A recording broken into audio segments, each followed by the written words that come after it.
총선을 앞두고 여야 각 당에 영입된 영입인재와 정치권에 새롭게 뛰어든 신인들을 차례로 만나보고 있습니다. 오늘은 대통령실에서 참모로 근무하다 지역 정치에 출사표를 던진 두 분과 이야기 나눠보겠습니다. 신진영 전 대통령실 행정관, 김원재 전 대통령실 국가안보실장 보좌관 두 분 자리하셨습니다. 안녕하세요. 네, 안녕하십니까. 네, 오늘은 이렇게 두 분을 모셨는데요. 두 분의 공통점이 대통령실 참모로 근무를 하다가 이번 총선에 출사표를 던지셨습니다. 예. 자, 먼저 시청자분들께 자기소개 부탁드릴 텐데 먼저 신진영 전 행정관께서 해주시죠. 예. 연합뉴스 TV 시청자 여러분 안녕하십니까. 작년 11월 중순까지 대통령실 행정관 업무를 하다가 지금은 천안에서 지역 주민과 소통하면서 22대 총선을 준비하고 있는 천안병 예비후보 신진영입니다. 저의 장점은 국정과 도정과 시정을 경험했고 국회 보좌관과 지역에서 당협위원장을 했던 준비된 후보라는 것입니다. 앞으로 천안병에 저 신진영을 주목해 주시기 바랍니다. 반갑습니다. 예. 자, 다음으로 김원재 전 보좌관님. 네, 안녕하십니까. 연합뉴스 TV 시청자 여러분. 저는 수원에서 자라고 유엔과 대통령실을 거쳐 이번 제22대 국회의원 선거에 수원과 대한민국의 밝은 미래를 열어나가기 위해 32세의 젊은 나이에 국회의원 선거에 도전장을 내민 김원재라고 합니다. 반갑습니다. 네. 자, 보통 총선을 출마하면 출판 기념회를 여는데 예. 신 전 행정관님은 열지 않으셨다고요. 이유가 무엇인가요? 예, 보통 출판 기념회를 하면 한 많게는 수백 명, 또 1,000명이 넘는 출판 기념회가 있지 않습니까? 그런 상황을 보면 과연 주민들과 그 후보자가 몇 초 정도밖에 인사를 못 나누는 소통의 기간이 되게 짧아요. 그래서 저는 고민을 좀 하다가 지역 주민들과 좀 오랜 시간 소통하면서 가질 수 있는 시간 방법이 있을까 고민을 했습니다. 그래서 출판 기념회를 하는 대신에 안 하는 대신에 하루 종일 저희 선거 캠프에서 10시부터 오후 5시까지 주민들이 편한 시간에 오시게 해서 차담회를 한 거죠. 했더니 한 2천여 명 넘게 저희 캠프에 와서 예. 차담회를 했는데 거기서 오시면서 좋은 의견도 좀 많이 내셨고 5분에서 10분씩 얘기를 하면서 아주 좋은 유익한 시간을 가진 경험이 있습니다. 예, 알겠습니다. 자, 김원재 전 행정관께서는 앞서도 나이를 말씀하셨지만 92년생으로 대통령실 참모 출신 출마자 중에 역대 최연소, 이번에 최연소 출마자로 알고 있습니다. 원래는 유엔에서 일하셨다고요? 어쩌다가 대통령실과 그리고 국민의힘과 인연을 맺게 되셨나요?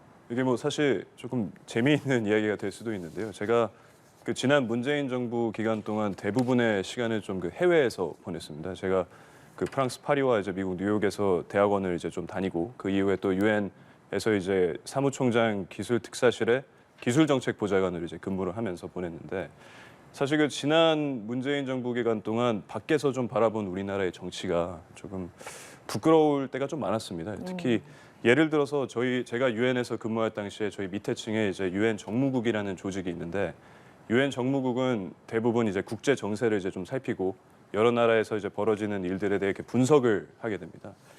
근데 이제 가끔 그 유엔 정무국 직장 동료들이 제게 와가지고 우리나라에서 벌어지는 일들에 대해 질문을 많이 하는데 제가 답하기 좀 곤란한 그런 얘기들이 조금 많기도 했습니다. 뭐 예를 들어서 참 안타까운 일이지만 그 서해 공무원 피살 사건이 있었을 때 저희 유엔 그 정무국 직원이 제게 와서 아니 어떻게 그 북한 정권을 비호하기 위해서 대한민국 정부가 그 돌아가신 공무원 분과 유족들을 이렇게 매도할 수 있는지 좀 이해하기 어렵다는 질문을 했고요.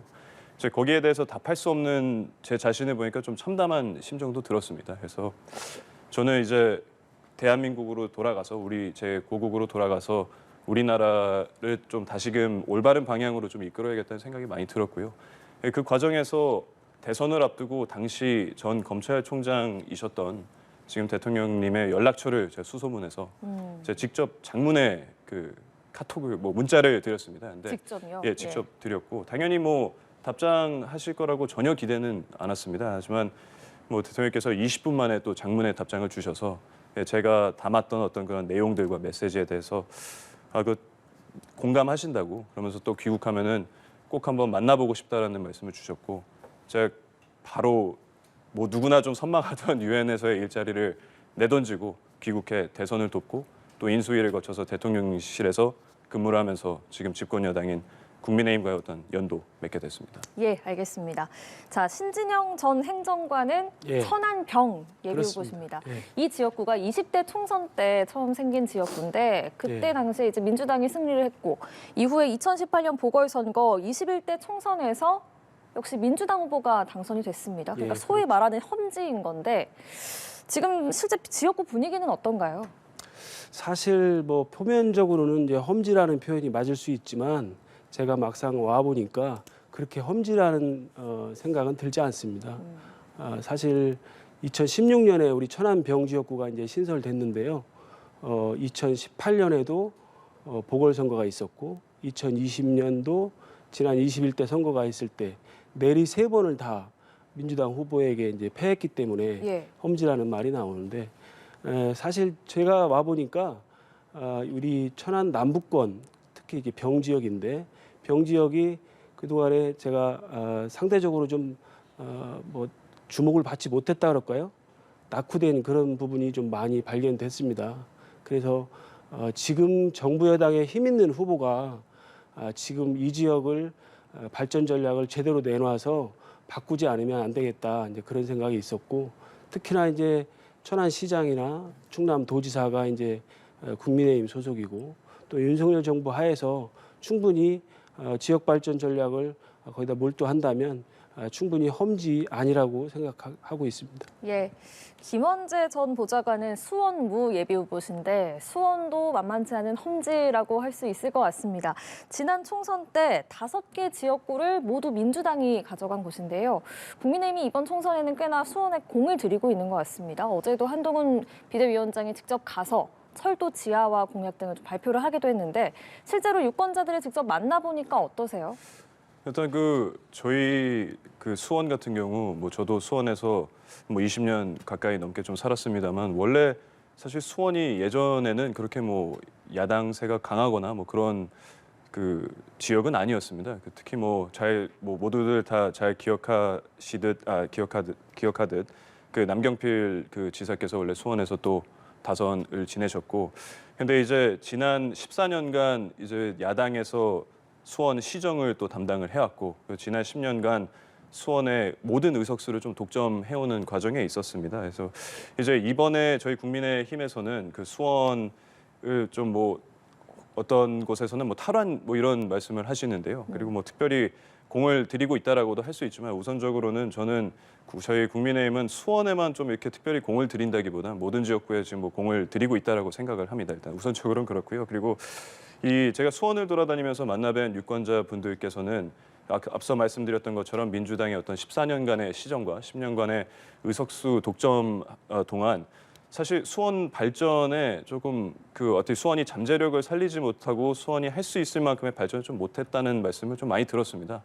그래서 그렇기 때문에 이번 총선이 끝나고 나면 저희가 지금 윤석열 정부가 임기가 3년이 남기 때문에 어떻게 보면은 4년간의 국회의원 임기 동안 3년을 저희 집권 여당 의원으로서 이제 함께할 수 있는 일이 있기 때문에 수원 시민 여러분들께서도 이번에 저희에게 좀 거시는 기대가 큰 것 같고 네. 또 그 기대에 부응하기 위해서 저희가 또 최선을 다해 열심히 뛰고 있습니다. 예. 자, 이번에는 신 전 행정관께 묻겠습니다. 예. 지금 총선이 2달 남았는데도 아직 선거구가 결정이 되지 않았습니다. 예, 그렇습니다. 네, 법정 기한 이미 지났는데도 예. 구체적인 논의도 없고요. 지금 이 문제로 천안도 좀 혼란스러운 걸로 알고 있습니다. 뭐 예비 예, 후보도 그렇고 유권자도 그렇고요. 맞습니다. 이런 선거구 획정 문제 어떤 생각 갖고 계십니까? 어떻게 풀어야 될까요? 저희 출마하는 후보 입장에서도 참 난감한데 지역 주민들이야 오죽하겠습니까? 저희 지역구만 해도 어느 동이 옆에 있는 선거구로 간다 그러고 또 옆에 을에 있는 지역구에 있는 동이 또 우리 지역구로 옮긴다고 하고 있고 사실 혼란스러운데 저 선거구 획정 문제가 이렇게 뒤늦게 결정되는 이 모순적인 거를 좀 개선하려면 좀 대안이 좀 있어야 돼요. 저는 이 국회에서 정개특위 산하에 이제 선거구 획정 소위에서 하는데 이것이 9월 정기국회가 시작되면 국정감사가 끝나면서 예산안 처리가 된 후에 하다 보니까 너무 늦어지는 감이 있거든요. 그래서 이거를 사실 국정감사 전에 하면 좀 어떤가 그런 대안을 좀 내놓고 싶습니다. 예. 자, 김 전 행정관님께 또 질문 드리겠습니다. 아까 바깥에서 한국 정치를 보셨던 경험 말씀해 주셨는데 그러다가 직접 대통령실에서 근무를 하면서 정치권에서 근무를 해보니까 뭐 이런 점을 느꼈다, 내가 이런 점을 좀 얻었다 하는 게 있으실까요? 이게 저희가 보통 해외, 그러니까 흔히 얘기하는 바깥에서 대한민국 정치를 바라볼 때 이게 아무래도 저희가 좀 물리적인 거리가 멀리 떨어져 있다 보니까 대한민국에서 벌어지는 일들에 대해 어떤 딱 하나의 행위 주체자가 좀 있다라고 생각을 하는 경우가 많습니다. 그러니까 어떻게 보면 대한민국 내에 수많은 이해관계자들이 있고 또 대한민국에 뭐 수많은 이해관계가 얽혀 있는데도 불구하고 이게 뉴스에 나온다거나 아니면 뭐 대한민국에 대해서 알려지는 게 사실은 뭐 단편적이다 보니까 이제 그러한 점들이 있는데 제가 이제 대통령실에서 이제 근무를 하면서 특히 또 국가안보실장실에서 이제 근무를 하면서 여러 가지 뭐 국가의 어떤 최고 의사결정 과정이라든지 이제 국정 운영을 바로 어깨 너머로 이제 보고 또 경험하고 배울 수 있는 기회가 있었는데요. 그리고 또 이번에 저희가 또 그것과 더불어서 제가 지역구를 쭉 돌아다니면서 보니까 사실 밖에서는 알 수 없는 그러한 이해관계들이 참 많다라는 생각도 들었고요. 그리고 밖에서는 알 수 없는 그런 일들과 또 유권자들의 어떤 그런 바람들도 또 있다고 느꼈습니다. 근데 그렇기에 제가 생각했을 때는 국내에서만 알 수 있는 아니면 정치권에서만 알 수 있는 것들과 해외에서 바라보는 어떤 대한민국의 모습들의 간극이 조금 이렇게 줄어들었을 때 우리 정치가 또 국제적으로도 더 발전할 수 있고 그리고 또 우리 어떤 유권자들의 바람들을 국제 무대에서도 훨씬 더 잘 설파하고 또 설득할 수 있다라는 좀 생각이 많이 들었습니다. 의사결정 과정에 정말 뭐 많은 사람들이 있고 또 정말 많은 절차들을 또 거쳐야 된다 이런 말씀 주셨습니다.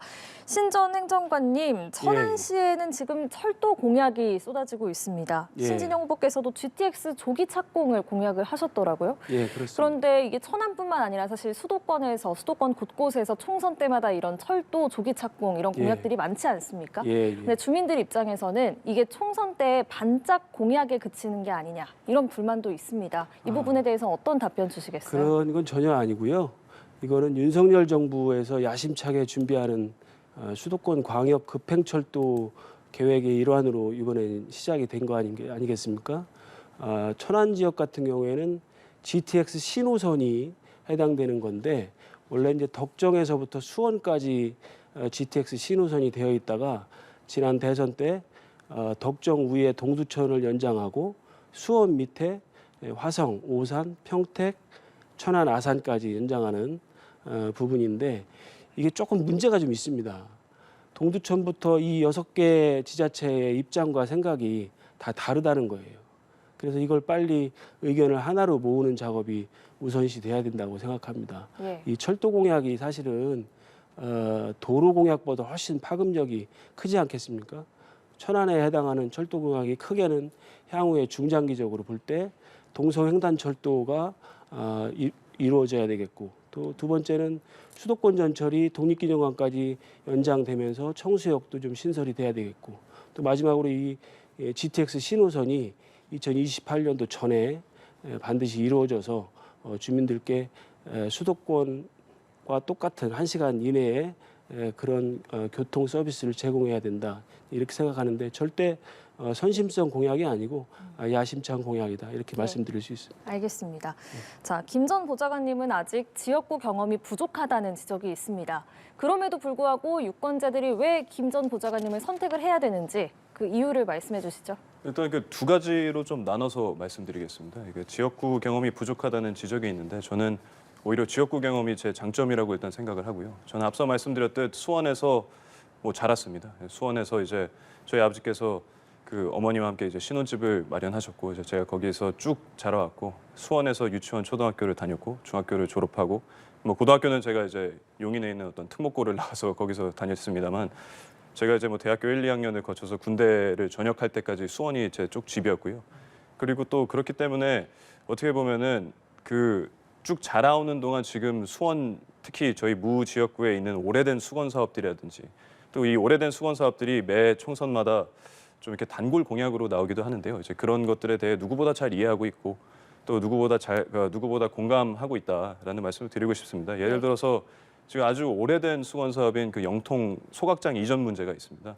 제가 나온 중학교가 바로 그 영통 소각장에서 300m 떨어진 곳에서 제가 중학교를 나왔습니다. 그렇기 때문에 너무나도 잘 알고 있고, 또 다른 수건 사업인 군공항 이전 문제 같은 경우에도 그 군공항 정문 건너편에 이제 세류동에 그 2층에 영어학원이 하나 있었는데요. 이제 제 친구가 거기서 이제 아르바이트를 했습니다. 강사 아르바이트를 하는데, 제가 그 친구 만나러 이제 거기에 가면은 요즘 뭐 커피 한 잔 마시다가도 군공항에서 이제 이륙하는 어떤 전투기 소음 때문에 저희가 뭐 대화를 못 나눌 정도로 아주 그 소음이 심각하기 때문에, 그런 것들은 제가 다 지역에서 다 경험한 것이라고 생각합니다. 그리고 어떻게 보면은 제가 대학교는 이제 신촌에서 나왔는데 1학년 때는 멋모르고 1학기 때 1교시를 이제 선택했다가 그 수원에서 신촌까지 가는 이제 대중교통, 그 당시 뭐 버스가 있었긴 했지만 좀 어려워가지고 이제 항상 뭐 지각을 하고 좀 이런 상황도 제가 다 겪어왔습니다. 그렇기 때문에 지역구에 대해서 또 누구보다 잘 알고, 그리고 또 누구보다 애정이 좀 깊다고 말씀드리고 싶고요. 네, 거기와 더불어서 제가 또 다른 뭐 장점이 있다라고 하면, 저는 이제 수원에서 자라다가 어떻게 보면은 좀 세계 무대를 좀 경험하고 왔습니다. 프랑스에서도 그 공부를 했고, 호주에서 어떤 스타트업을 조금 이제 함께 참여한 적도 있고, 그리고 또 이제 유엔에서 그 근무를 하면서 이제 넓은, 어떻게 보면은 고도로 이제 세계화된 지금 오늘날의 세상에 되게 맞는 어떤 해법들, 그리고 또 21세기 문제에는 21세기 해법이 필요하다는 말이 있는데, 정말 지금까지 저희가 풀지 못했던 수원의 여러 문제들을 21세기 해법으로 저희가 좀 풀어나갈 수 있다라고 생각합니다. 그리고 그것이 제 가장 큰 강점이 아닌가라고 생각이 들고, 마지막으로 또 저희 지금 수원 무 지역구 같은 경우에는 18세에서 39세, 저희가 흔히 얘기하는 청년 유권자층이 40%를 넘습니다. 그러니까 사실 손꼽히는 아주 젊은 지역구이고요. 또 지역이기 때문에 그런 청년층들이 겪는 어떤 고충들이라든지 청년층들이 바라는 어떤 정책들을 누구보다 잘 공감하고 또 이해하고, 또 그 청년들의 어떤 그 편에 서서 지금까지 기존의 어떤 정치권 담론에서 다루어지지 못했던 의제들을 제가 앞장서서 좀 내겠다는 말씀도 한번 드리고 싶습니다. 예.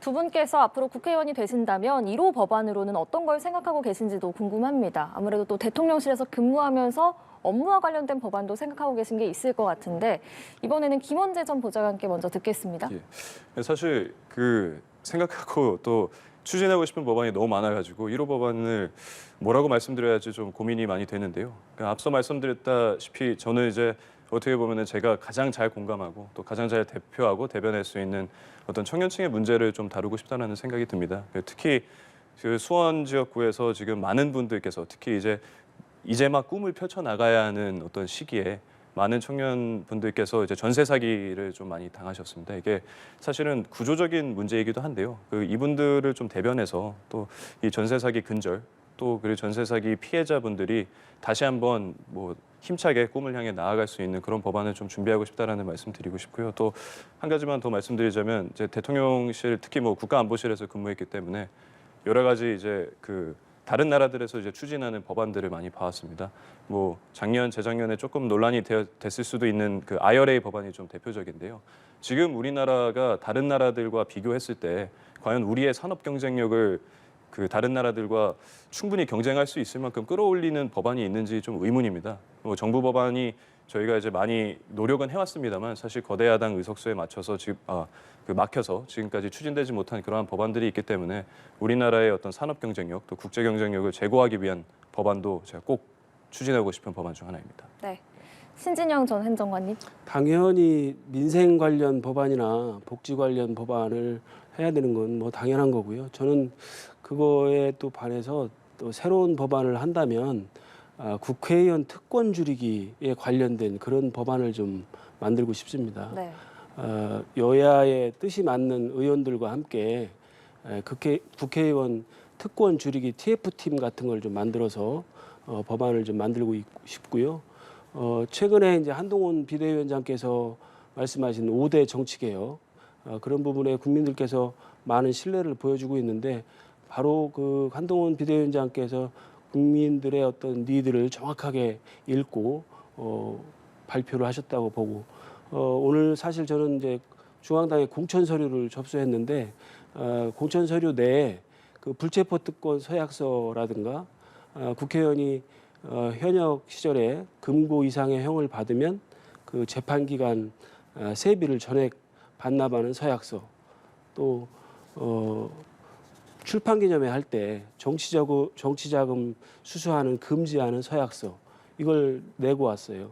그래서 이 외에도 국회의원 특권 줄이기 일환으로 면책 특권에 관련된 것도 좀 손봐야 되겠고 문호동 무임금에 관련된 것도 또 손을 좀 봐야 되겠고 공적인 권리를 주었는데 그걸 사적으로 사용할 때도 과도한 의전 혜택을 본다거나 이런 부분도 당연히 좀 손을 좀 봐야 될 걸로 봐서 국회의원 특권 줄이기에 관련된 법안을 좀 준비하고 싶습니다. 네, 알겠습니다. 네. 자, 이번에도 공통 질문 드리겠습니다. 국민의힘이 이번 총선에서 승리하기 위해서는 당에 어떤 변화가 필요하다고 보시는지요? 자, 이번에는 신전 행정관님 먼저 말씀해 주시죠.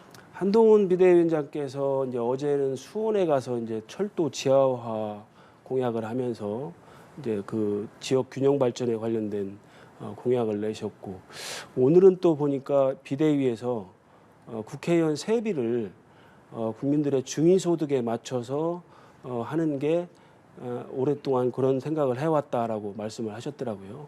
마찬가지로 국민들께서는 지금 국회의원들이 갖고 있는 여러 가지 특혜가 너무 많기 때문에 국민 눈높이에 우리가 좀 맞춰야 되는데 보좌진 수가 너무 많다거나 세비가 너무 크다거나 많다거나 이런 문제를 당연히 국민 눈높이에 맞춰야 된다고 생각하고 이뇨한 혁신위원장부터 한동훈 비대위원장까지 오면서 그래도 국민의힘이 국민들의 니들을 잘 파악하면서 왔는데 가장 문제는 이제 아마 공천에 관련된 투명성과 공정성일 겁니다. 어느 당이 잡음 없이 매끄럽게 공천 임무를 완수하느냐 이것이 총선 승리의 가장 큰 주안점이 되지 않을까 그렇게 생각하고 있습니다. 예, 김 전 보좌관님. 저는 뭐 당연히 이제 청년 정치 신인으로서 지금의 뭐 중앙당에서 이제 벌어지는 일들이나 이런 것들에 대해 좀 관심을 가지기보다는 좀 지역구에 이제 좀 집중을 많이 하고 있는 편인데요.